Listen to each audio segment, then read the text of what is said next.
Evo nas opet, dragi moji, iz ranih 90-ih donosimo i danas teme o kojima se malo zna ili gotovo ništa. Danas vas vodimo u razdoblje samih početaka stvaranja hrvatske obrane, u vrijeme kada se Hrvatska tek rađala, a prijetnje i neizvjesnost bile su na svakom koraku.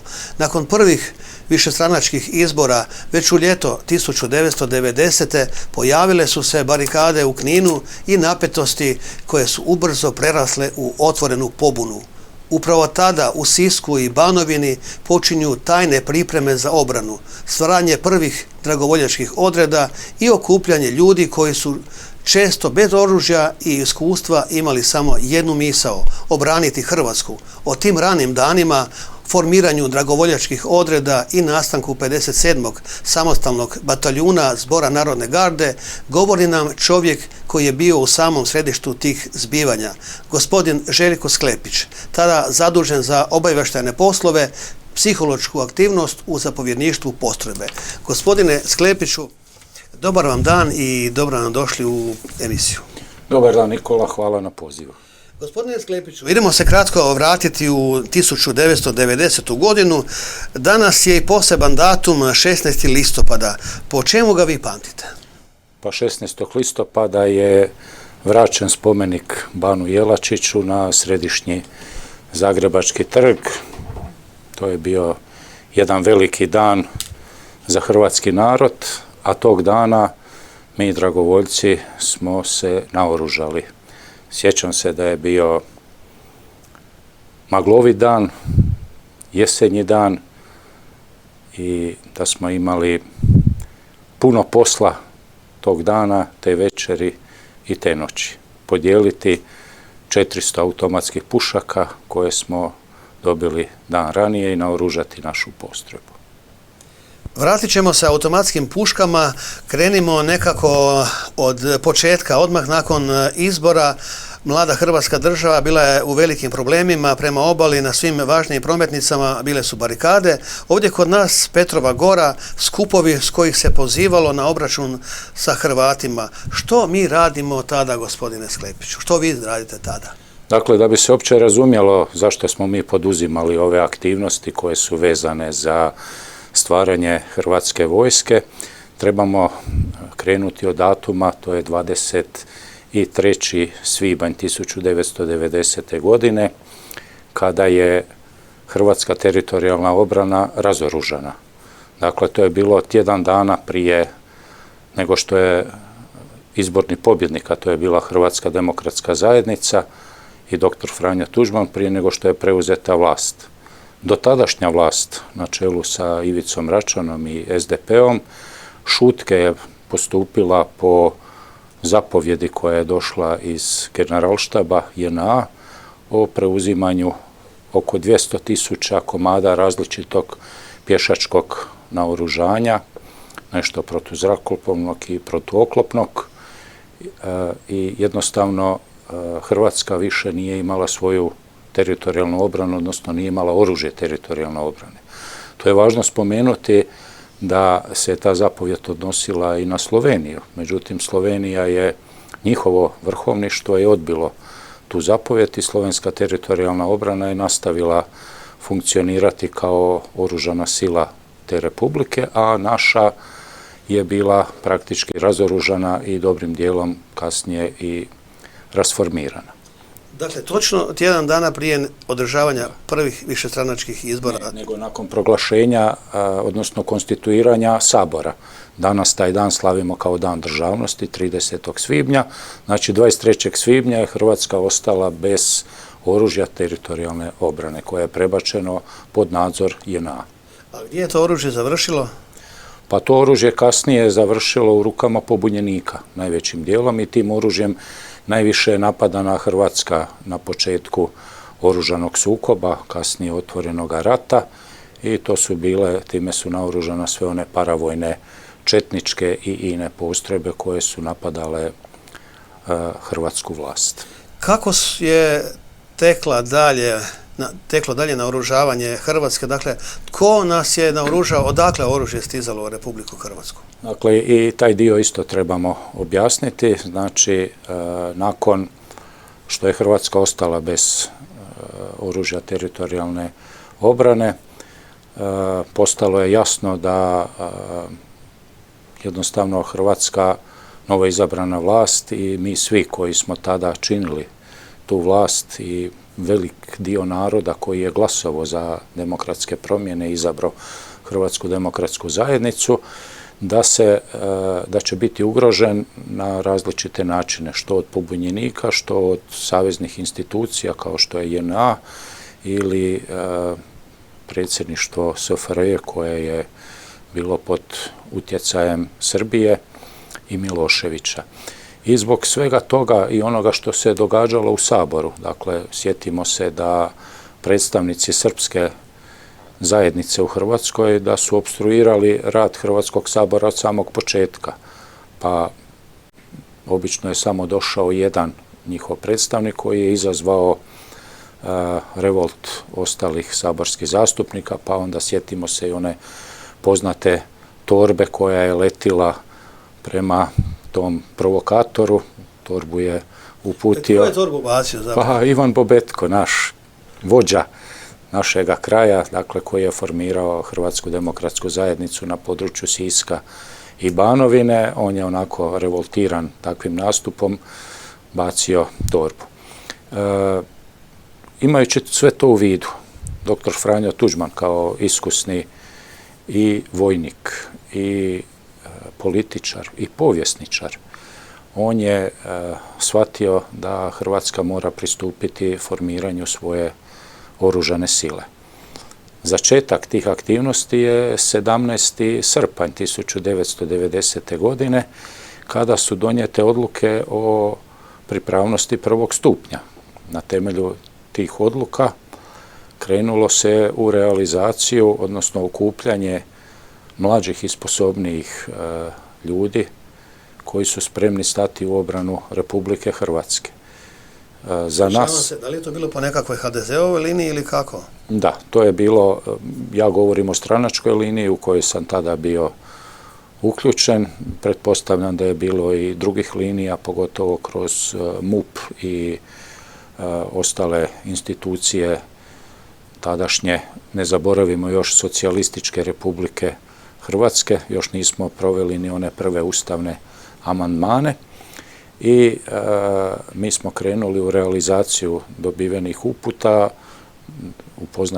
upoznati smo sa njima na sastanku Općinskog odbora Hrvatske demokratske zajednice u Sisku 24. srpnja 1990. godine i dobili smo zadaću upravo da pronađemo ljude koji su se spremni uključiti što u hrvatsku policiju, pa je kasnije iz toga nastao prvi hrvatski redarstvenik, dakle prva ekipa ljudi, naših mladića i mlađih ljudi koja su se uputili u policiju, ali isto tako kasnije su nam ti ljudi bili dobrodošli u formiranju dragovoljačkih postrojbi.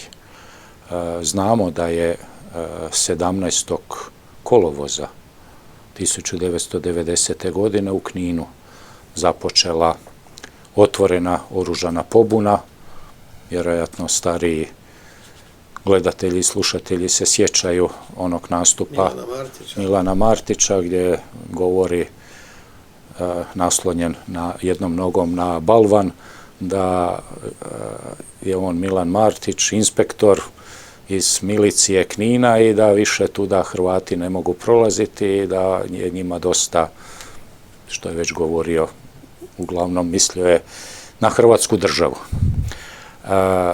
Naravno da smo mi na sve to skupa reagirali i prve naše aktivnosti su bile vezane za okupljanje, odnosno razgovor sa ljudima koji bi bili spremni uključiti se u dragovoljački, najprije nenaoružane odred, jer nismo imali tada oružja.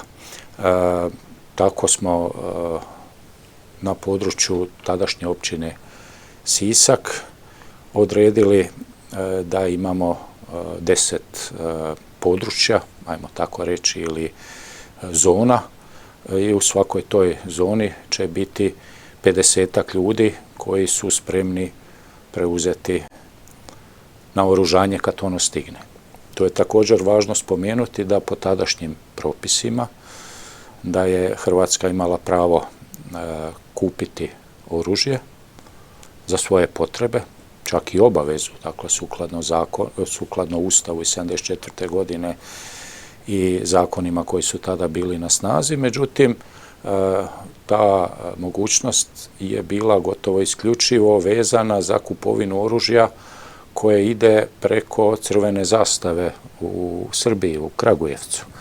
Naravno, Hrvatska je tražila da bi kupila naoružanje koje je potrebno za MUP i sve ostale potrebe i onda je odgovoreno da trenutno se ne može, da nije u proizvodnji, da i tako dalje. Da, diplomatski odgovor na neki način. I onda je naša što diplomacija, više tadašnje službe koje su prešle na hrvatsku stranu, su stupile u kontakt sa svojim pozicijama u Mađarskoj i Hrvatska je kupila od Mađarske njihove automatske puške, takozvane mađarske kalašnjikove, koji su bili njima neka rezerva. Mislim da je Mađarska radnička straža imala to naoružanje, oni su je rasformirali i tako smo mi mogli kupiti oružje za koje je bio problem kako ga uvesti u Hrvatsku. Naravno da te aktivnosti, naše aktivnosti da nisu promakle tadašnjim službama što Jugoslavije, mislim na savezne, što armijskima, dakle JNA, i trebalo je dosta umješnosti i snalaženja da se to oružje prebaci u Hrvatsku. U međuvremenu imali smo i međunarodnu zabranu, odnosno embargo na uvoz oružja, ili tako, u Republiku Jugoslaviju? Tada još to nije bilo, to se je dogodilo sljedeće godine, ali jednostavno ti propisi koji su bili na snazi su stavili monopol na uvoz oružja na saveznu razinu. Dakle, republike nisu mogle samostalno o tome odlučivati, odnosno nabavljati.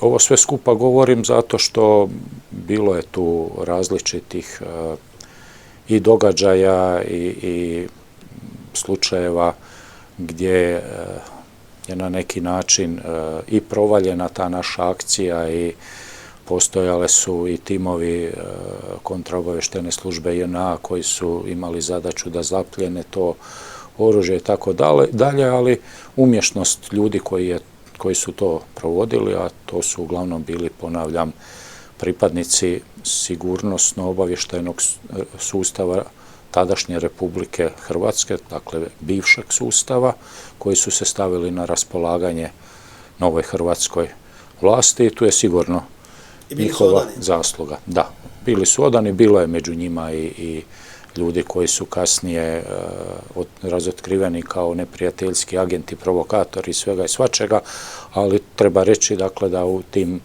prvim danima da je ta služba odradila dobar posao.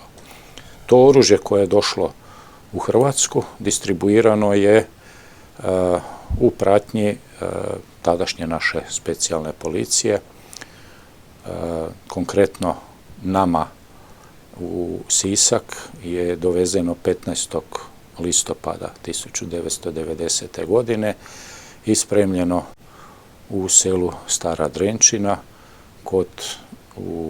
na obiteljskom gazdinstvu obitelji Šiprak.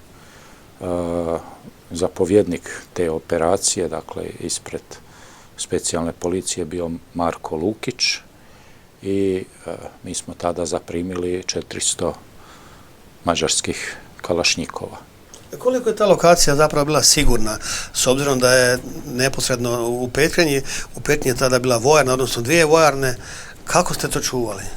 Pa ta lokacija je izabrana zato što je izvan glavnih prometnih pravaca, zato što je to selo isključivo naseljeno hrvatskim stanovništvom, dakle nema praktički nikoga drugoga, a ta obitelj je izabrana zato što je bila maksimalno povjerljiva i što je pristala prihvatiti takav rizik.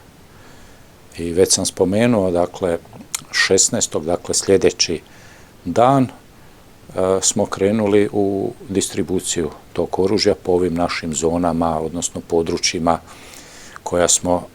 Ispričavam se, koje su to zone, tih 10 zona o kojima ste i u početku govorili? Mi smo bili u našim pripremama koje su trajale mjesec dana, znači tamo negdje od sredine rujna mjeseca 1990. godine, podijelili se na otprilike 10 područja ili zona gdje je svako od nas imao svoje zaduženje da nađe dragovoljce koji su spremni preuzeti oružje. Sve te aktivnosti koordinirao je naš tadašnji predsjednik općinskog odbora HDZ-a, to je bio Josip Brajković, a zone su bile podijeljene na sljedeći način. Ja sam bio zadužen za Turopolje, dakle od Vukojevca zaključno sa Dužicom. Branko Krovinović je bio zadužen za Pokuplje, Mato Brajković je bio zadužen za ovaj dio, znači od Sela do Odre. Zatim imali smo Posavina i to je bilo podijeljeno na lijevu i desnu obalu. Na desnoj obali Gornje Posavine bio je Marijan Celjak zadužen. Dalje je bio Mato Dragojević, u Sunji je bio Rudolf Sović i tako da. U Sisku je, dakle, imali smo podjelu na Sisak stari, Sisak novi, u Sisku starom je bio Berislav Pavičić i tako. Bilo nas je 10-ak grupa i svaka ta grupa je imala otprilike 50-ak ljudi koji su bili na popisu da ćemo im, kad oružje dođe, da ćemo ih naoružati tim oružjem. Kad smo krenuli u realizaciju, dakle 16.10. to je bio dan kada je cijela Hrvatska slavila povratak bana na njegov trg u Zagrebu. Mi smo sačekali večernje sate i krenuli smo do obiteljske kuće Šiprakovih u Staru Drenčinu. Ja sam prvi preuzeo 30 automatskih pušaka za moje područje i Josip Brajković i Vladimir Milanković, tadašnji naš zapovjednik policijske postaje u Sisku, je bio u osiguranju. To smo oružje dovezli kod mene doma u Lekenik. Istovarili smo te puške i streljivo u jednu prostoriju. Moj otac, koji je također znao za sve to skupa, je odmah stavio na prozor deke, to je sve zatvorio. Ja sam otišao po nekoliko mojih najpovjerljivijih ljudi, to je bio moj prvi susjed Janko Sever. Isto tako otišao sam po Miroslava Srećića i Ivicu Cvetnića i nas 5 smo krenuli u sklapanje, odnosno krenuli smo u otvaranje tog naoružanja ili kako bi rekao to oružje. Da, nije bilo konzervirano, nego je bilo vakumirano. Dakle, nalazilo se u najlonu vakumirano. Mi smo te najlone rezali, oružje smo izvadili iz najlona, otvorili smo sanduke sa streljivom i imali smo toliko streljiva da u svaku pušku možemo staviti 132 komada metaka. Kad smo sve to skupa u okvire napunili i složili, krenuli smo u podjelu tog naoružanja na mom području. Dakle, ja sam krenuo prvo dijeliti po Lekeniku, u Lekeniku sam imao 2 grupe, zatim u Peščenici, pa u Poljani Lekeničkoj i na kraju u Dužici. I otprilike negdje nešto iza pola noći, znači između 16. i 17. listopada ja sam svoju zadaću obavio. a uputu smo imali da svu dokumentaciju koja je došla sa tim oružjem, dakle tu su bile tehničke knjižice i sve ono što je bilo, da moramo, kao i ambalažu, da moramo uništiti. To je moj otac, on je ostao doma, on je to zapalio u peći, a ono što nam je ostalo, one konzerve gdje je bilo streljivo, to je izrezao i kasnije bacio daleko od naše kuće. Tako da ja sam tu zadaću izvršio, vjerojatno među prvima na području Siska, jer nakon što je oružje odveženo kod mene, ista ta ekipa, Brajković i Milanković, su vozili na ostala područja. Tako da neki moji kolege su oružje dijelili i 17. i 18. listopada 1990. godine. Da, to je bilo prvi dragovoljački naoružani odred na našem području. Znači, prvo naoružanje, rekli ste, dolazi iz Mađarske. Koliko je zapravo bilo teško sve to organizirati u okolnostima u kojima smo se nalazili? Pa izuzetno teško i iskreno govoreći, dakle to sam već spomenuo, da nije bilo suradnje i pomoći struktura bivše države, koji su jednostavno imali tadašnje veze, pozicije, a u konačnici i znanje. Mi koji smo novi bili u svemu tome, bi jako teško to sami organizirali. I u Hrvatskoj se nije dogodila 90. godine revolucija gdje bi se sve staro poništilo, nego je jednostavno provedena tranzicija i tu treba uvijek i iznova spominjati mudrost prvog hrvatskog predsjednika doktora Franje Tuđmana, koji je govorio da mi moramo napraviti pomirbu u Hrvatskoj, znači da svi Hrvati ili oni koji žele Hrvatsku kao samostalnu i suverenu državu budu na jednoj strani i isto tako da svi oni koji imaju mogućnosti, znanja ili bilo što drugo, da su dobro došli i da će se mjeriti njihov doprinos po djelima koja čine tada, a da ako će biti nekih zaostataka, repova u njihovoj aktivnosti ranijih godina, da će se to kasnije sankcionirati. Koje su sada vaše procjene? Da li je ta pomirba sa 30 i nekoliko godina nakon toga saživjela u hrvatskoj društvu? Pa ja mislim da je.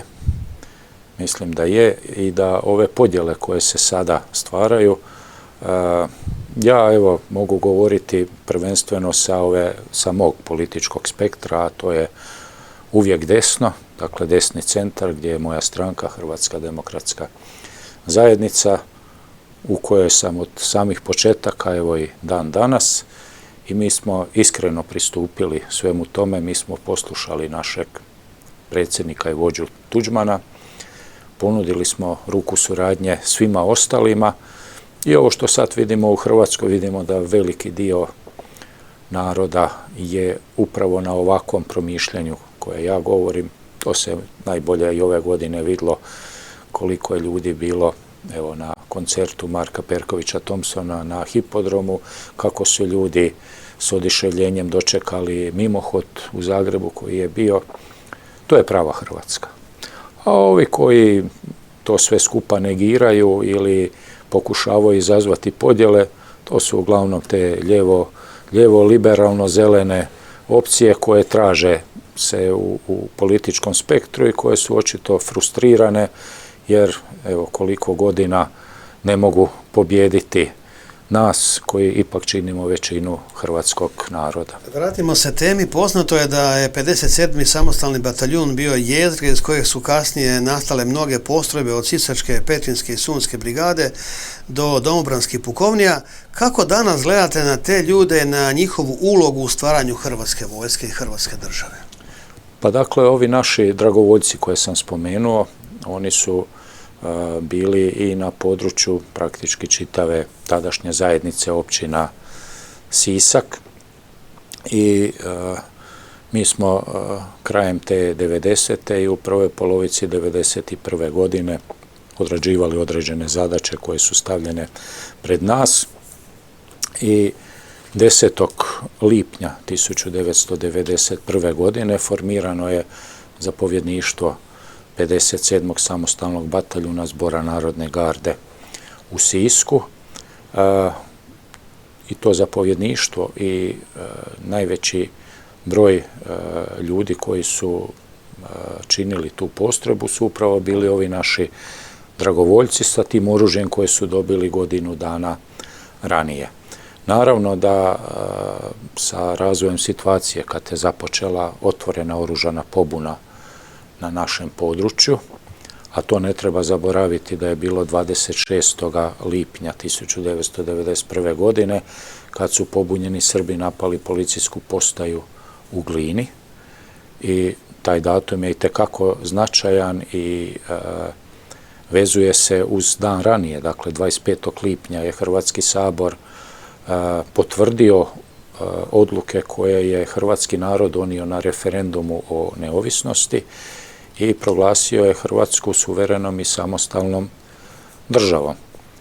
Nepunih 12 sati nakon tog proglašenja Hrvatskog sabora napadnuta je policijska postaja u Glini i možemo reći da je to prvi napad, dakle, na neovisnu Hrvatsku državu. Bilo je ranijih događaja, ali oni su se odvijali u sklopu Jugoslavije. Kako tada reagirate vi iz 57. samostalnog bataljuna 26. lipnja 1991. godine? Dakle, mi smo već imali formirano zapovjedništvo. Nas 5 koji smo činili jezgro tog zapovjedništva smo se profesionalizirali, bili smo pripadnici 2. A brigade ZNG-a i kad smo saznali šta se je dogodilo, dakle da je napadnuta policijska postaja u Glini, prva reakcija policije je bila da se pošalje pojačanje tamo. Kad je to pojačanje stiglo, poznato je da je kompletna posada te policijske postaje možda pola sata ranije uhićena od strane pobunjenika i odvedena na Pogledić, kasnije u Knin. Donijet je zaključak na nivou zapovjedništva, odnosno tadašnji načelnik policijske uprave Đuro Brodarac je rekao: rat je počeo, dižemo naše dragovoljce, dižemo 57. samostalni bataljon. I mi smo toga 26.6. mi članovi zapovjedništva koji smo bili profesionalno, ispisali smo iskaznice pričuvnog sastava MUP-a, jer to je bilo jedini način da možemo naše dragovoljce legalno predstaviti javnosti. Podijelili smo im te iskaznice, podijelili smo im ono opreme što smo imali. To je tada bila kapa koja je kupljena u Sloveniji, one planinske kape i hrvatski grbovi i šatorska krila. To smo imali, to smo im podijelili i rekli smo im da se pojave na svoja mobilizacijska zborišta 27. lipnja. I tada je postrojba dignuta. Dio te postrojbe je bio u Glini.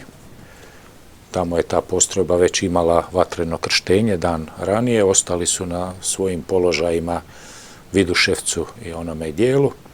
Isto tako naša satnija koja je bila u Sunji ostala je na svom rasporedu, a ove naše prve 2 satnije, dakle Turopoljsko-Odranska i Sisačko-Posavska, oni su zaposjeli svoja mob zborišta.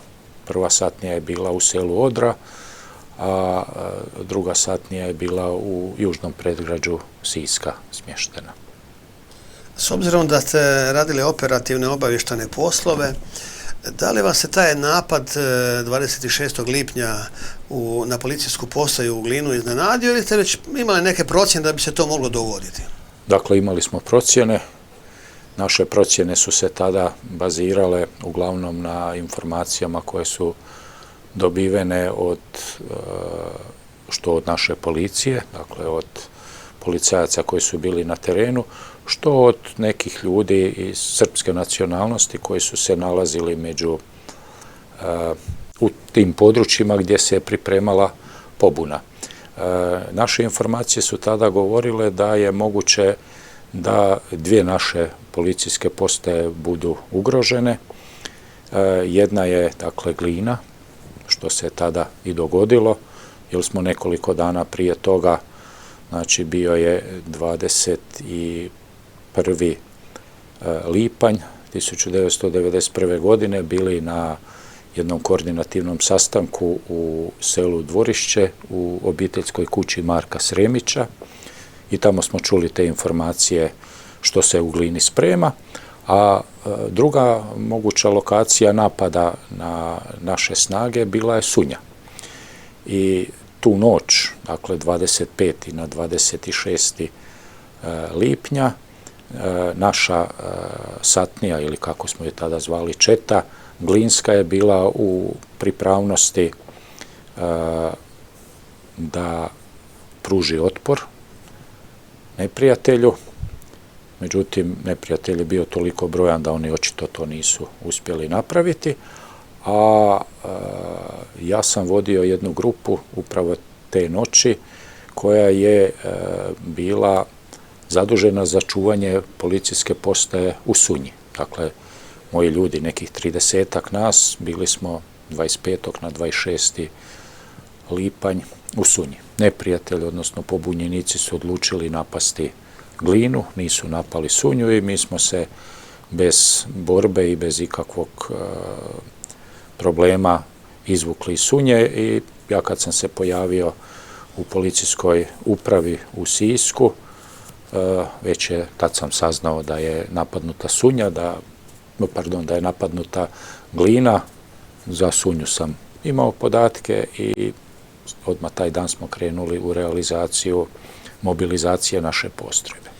Vratimo se sada malo još na oružavanju Hrvatske. Sjećate se što se zapravo vezalo i događalo oko akcije Špegelj i onog prisluškivanja, onog snimanja tog dijela?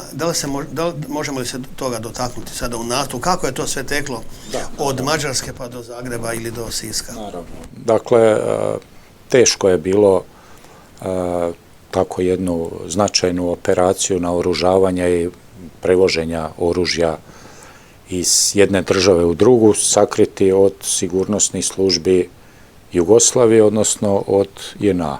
Nemojmo zaboraviti da su granice bile pod saveznim nadzorom, da je JNA kao vojna sila imala karaule kojima je čuvala granice i trebalo je dosta umješnosti da se to oružje prošverca, ajmo to tako reći, preko granice.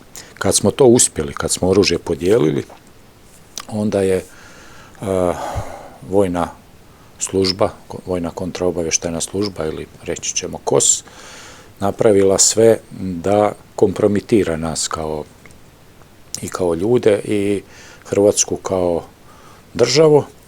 I jedan od ključnih u čitavom tom procesu naoružavanja, dakle, bio je Martin Špegelj, koji je netom prije toga bio umirovljen kao general Jugoslavenske narodne armije, bio je, ja mislim, zadnja dužnost zapovjednik Zagrebačke 5. vojne oblasti i očito je on bio meta na koju su išli i uspjeli su sa metodama rada službe očito naći suradnika koji će im odraditi mogućnost da se postavi tehnička oprema za snimanje i snimljen je onaj film.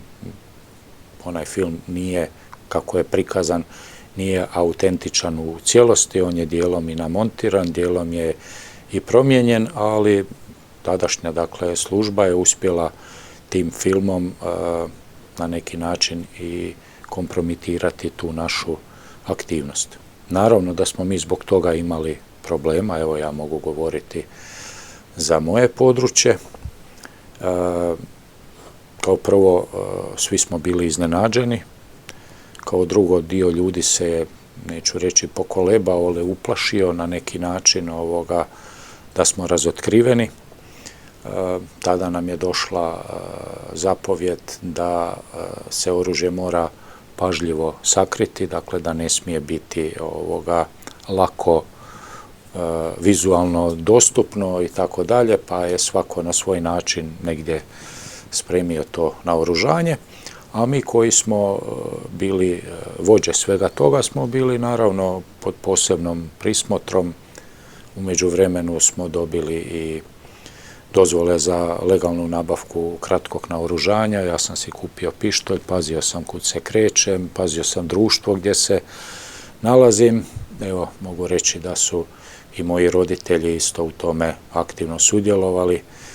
Tata je još radio i on je na neki način do pola noći bio budan da pazi na mene i na kuću, a mama koja je bila u mirovini, ona od pola noći do jutra bila budna i tako, evo, snalazili smo se.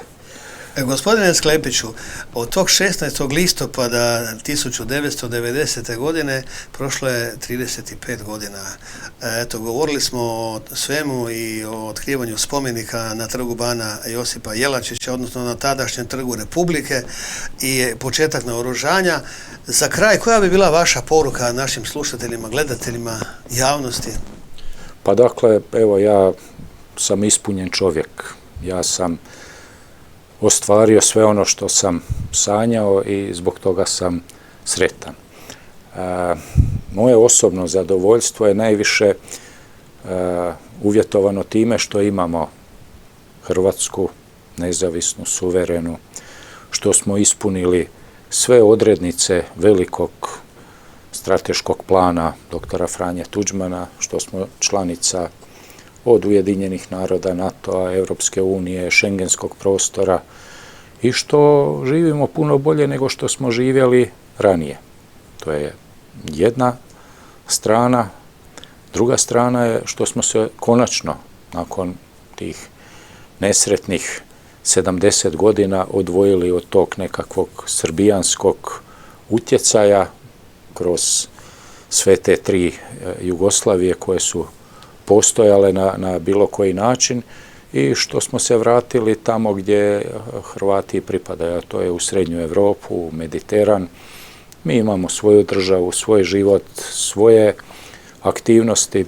Njima tamo na istoku ja želim svako dobro, ali mi jednostavno nemamo potrebe više u nikakvim savezima ili zajednicama s njima biti. Ono što nas može vezati to je ekonomija, eventualno sport, gdje smo puno bolji od njih i tako dalje. Gospodine Sklepiću, nismo još gotovi. Kratko još, s obzirom da ste iskusni operativac, ovo su vremena u kojima razmišljamo i o drugim stvarima. Danas je premijer upravo u Saboru govorio o tome da su geopolitičke tenzije, da su izazovi prisutni. Pa koje bi vaše procjene bile, s obzirom na sve ovo, Ukrajina, Bliski istok, naše susjedstvo, da li postoji neka mogućnost gdje bi se ponovo moglo nešto pokrenuti, ne daj Bože, slično iz 90. godina? Pa dakle, bitna je razlika u ovih 35 godina kad se pogleda. Mi smo na neki način prije 35 godina imali situaciju, kad govorim u Europi, imali smo situaciju gdje je došlo do raspada komunističkog ili socijalističkog bloka, raspada Varšavskog pakta i mi u Europi smo smatrali da je to kraj svih tih i takvih problema i podjela i da ćemo svi krenuti prema pluralizmu, demokraciji, tržišnom gospodarstvu i tako dalje. Isto tako ne treba zaboraviti da je malo južnije od Europe, a to je znači na Srednjem istoku, ajmo to tako nazvati, da smo imali nestabilnosti, Irak i američka intervencija. Međutim, to sve skupa nije izgledalo zabrinjavajuće kao što sada izgleda. Sadašnja situacija se je drastično promijenila. Sada više Europa nije zajedno sa Amerikom ili da kažemo ovaj naš blok nije više centar svijeta. Htjeli mi to priznati ili ne. Centar svijeta se je premjestio na Daleki istok gdje su najbrojnije i najmnogoljudnije zemlje što je Kina i Indija. Gospodarstvo se dobrim dijelom tamo premjestilo i Europa na neki način u svemu tome polako zaostaje. Ovaj naš prostor, ako gledamo ga sada uže, a to je prostor nekadašnje Jugoslavije ili državne zajednice koja je bila na ovim teritorijama, je na neki način definiran i osobno smatram da se tu neće posebno neke tenzije pojavljivati. Ne zato što to pojedini političari ili pojedinci ne bi htjeli, nego jednostavno nema više vojnog kapaciteta da dođe do ozbiljnijeg sukoba. Hrvatska je članica NATO-a, Hrvatska je vojska danas moderna, dobro naoružana, opremljena, uvježbana, sposobna odgovoriti na bilo kakve ugroze i susjedstva. Dakle, tu imamo jednu stalnu ugrozu, odnosno mogućnost ugroze, to je iz pravca istoka, iz pravca Srbije. Mislim da oni kao država su dobrim dijelom propala država u zadnje vrijeme i da će oni prvenstveno se morati sebi okrenuti i svojim problemima, a nas ostaviti na miru. Koliko je Europa spremna nositi se sa ovim izazovima koji sad dolaze, evo recimo iz Ukrajine ili iz neposredno iz našeg susjedstva, jer evo situacija i u Bosni i Hercegovini je složena. Da, Bosna i Hercegovina, evo nažalost, mi svi koji smo bili u Domovinskom ratu, pogotovo koji smo bili na određenim dužnostima, pa i obavještajnima, mi znamo koliko je Hrvatska pomogla muslimanskom elementu u Bosni i Hercegovini. Jer Bosna i Hercegovina je država i hrvatskog naroda, to je naša druga država, ona je država i srpskog naroda, ali država i muslimanskog naroda koji su se prozvali Bošnjacima, pa i sada tako i zovemo. I mi smo zbilja i 1992. godine i svih godina, znači do praktički potpisivanja Dejtonskog sporazuma, Hrvatska država i Hrvatska vojska su jako puno napravile za pomoć tom muslimanskom elementu. Ne treba zaboraviti da oni kad su bježali, dakle, iz svojih domova, nisu bježali u Srbiju, nisu bježali u Crnu Goru, oni su bježali u Hrvatsku. Dakle, Hrvatska je bila ta država koja je njih primila je stotine tisuća. Zbrinula i liječila ranjenike. Točno. I Hrvatska vojska je u suradnji sa armijom Bosne i Hercegovine i Hrvatskim vijećem obrane provela završne operacije oslobađanja i deblokade i Bihaća i svih onih operacija koje su provedene u zapadnim dijelovima Bosne i Hercegovine i u konačnici Hrvatska vojska je bila ta koja je svojim nastupom i silom, vojnom silom porazila neprijatelja koji je tada pristao na Dejtonski sporazum i na ovakvo uređenje Bosne i Hercegovine. Mene osobno, neću reći da me smeta, ali jednostavno nije mi jasno zašto muslimanski element okreće tu priču i zašto oni govore da su oni u stvari nas spasili i tako, ali dobro, to je njihov problem. Priča za jednu drugu temu. Gospodine Sklepiću, hvala vam na vremenu koje ste odvojili za naše slušatelje i naše gledatelje, za našu javnost. Do neke druge zgodne, lijepe priče. Toliko. Hvala lijepo, Nikola, na pozivu. Dragi moji, bila je to još jedna tema o ljudima koji su tada nosili teret odgovornosti, hrabrosti i vjere u trenutku kada se nije znalo što donosi sutra. Priča o onima koji su stvarali obranu dok još nije postojala država, ni sigurnost, ni oružje, samo odlučnost da Hrvatska mora opstati. Eto, još jedna priča o ljudima i vremenu, o onim presudnim trenucima kada se biralo između biti ili ne biti. Do neke druge prilike, srdačan pozdrav.